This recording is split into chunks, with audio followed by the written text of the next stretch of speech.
Okay, let's talk about the one big mistake most PNW homeowners make every single spring. A lot of people treat it like a random checklist, and honestly, that's a huge, costly error. See, if you get the order wrong, you literally pay for work that gets ruined instantly. So let's say you start with the windows. They look amazing, right? But there's a big problem coming. Yep, because next you clean the roof, and all that moss and debris, it lands right on those perfect windows. And what's the result? You've just paid for rework. It's a total waste of money.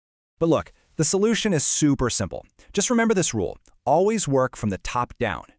This is the professional sequence that saves you money, so let's break it down step by step.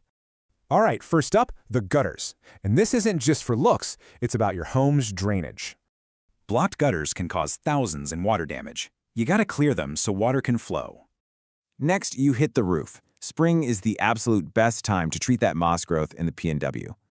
Treating it now in spring stops shingle damage before it can get any worse. Once the roof is done, it's time to wash the house. This gets all that gunk from above. For siding here, soft washing is key. It's way safer and kills algae without causing damage. Okay, now it's time for windows. See? They're always next to last for a very good reason. And last but not least, the flat surfaces. This clears away all the leftover mess from up top. So yeah, it all comes back to that golden rule. It's the key to an efficient, lasting clean.